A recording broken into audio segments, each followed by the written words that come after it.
Сәлеметсіздер ме?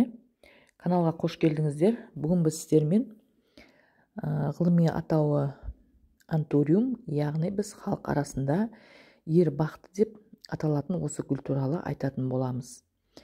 Бұл гүлді өсірілуде өте қарапайым деп жатады, бірақ негізінде бұл гүл күтімді қажет етеді. Менің өзім де бұл гүлді өсіре алмадым, бірақ бұл гүлдің қалай бұл гүлге күтім жасау керек, қандай топырақ, қалай су құямыз, қандай дәрумендер беру керек, сол туралы көп іздестіріп, осы гүлді қайтадан өсіруге тапсырыс беріп қойдым. Ертең почтамен келеді, содан кейін барып, ол гүлдің арман қарай қалай өсетінін бақылайтын боламын.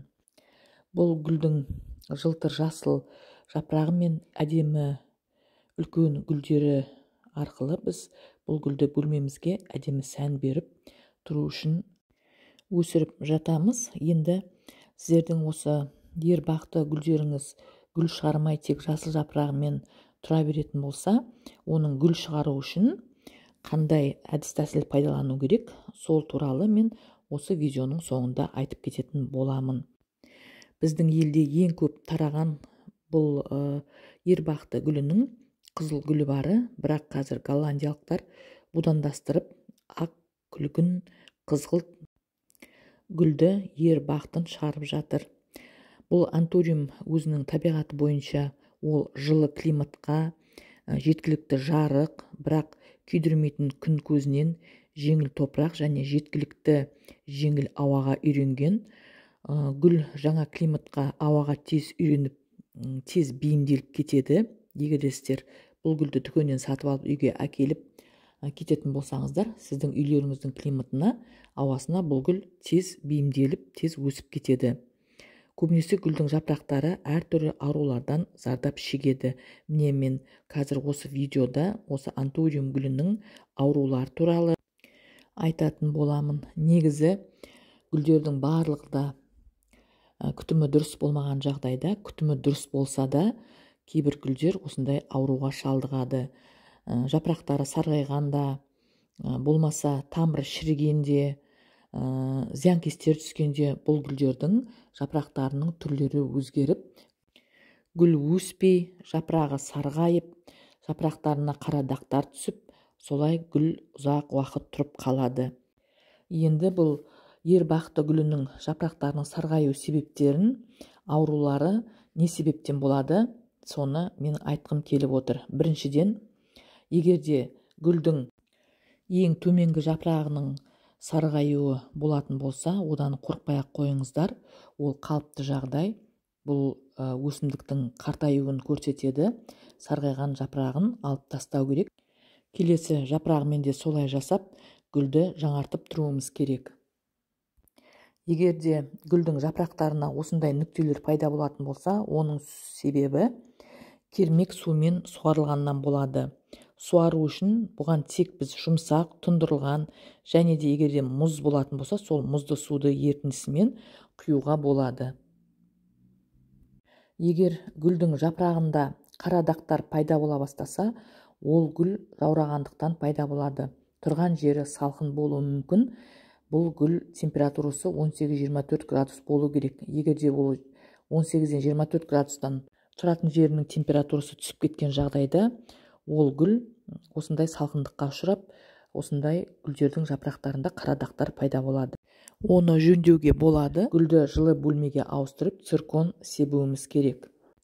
Егер гүлдің жапырағының қанық түсі өзгерсе, онда гүлге жарық жетіспегендіктен болады. Онда гүлді тез ара жарық жерге қою керек. Сол кезде ол өзінің қайттан түсін өзгертіп, жақсы өсетін болады. Егер гүлдің жапырақтарының ұштары қурап немесе бүкіл жапырағы қарайып кетсе, оған бірнеше себептер болуы мүмкін.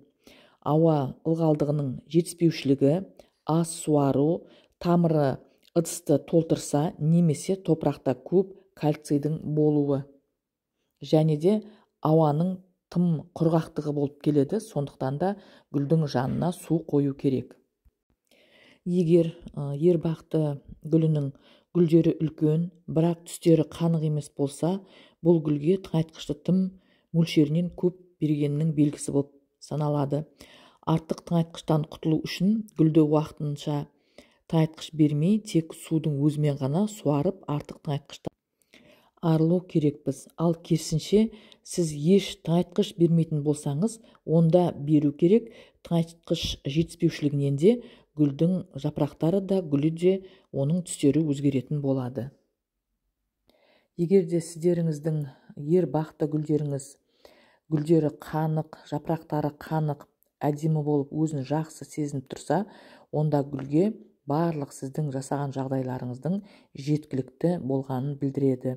Егер де сіздердің антуриум гүлдеріңіздің осындайда бір жаңағы мен айтып кеткен себептердің біреуін байқасаңыздар, ол кезде гүлдеріңізді тез арада емдеп алуларыңыз керек. Болмаса гүлдеріңізді жоғалтып алуларыңыз мүмкін. Міне мен сіздерге осы кішкентай ғана видеороликте осы антуриум гүлінің көптеген ауруларының себептерін айттым. Енді мен сіздерге осы антуриум гүліне өте пайдалы, яғни осы антуриум гүлінің өте ұнататын өзінің бір тыңайтқышының бірі бұл монокалий фосфат. Бұда фосфат та бар, калий да бар. Оны өздеріңіз жақсы білесіздер.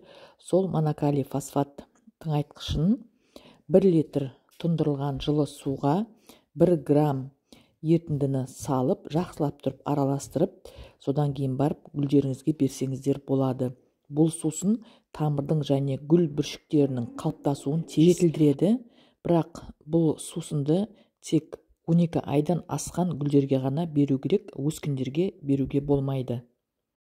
Осы видео сіздерге пайдалы болды деп ойлаймын. Егер де каналға тіркелмеген болсаңыздар, тіркеліп, лайк басып, комментарий жаза отырыңыздар. Сіздермен болған бақыт, сау саламатта болыңыздар.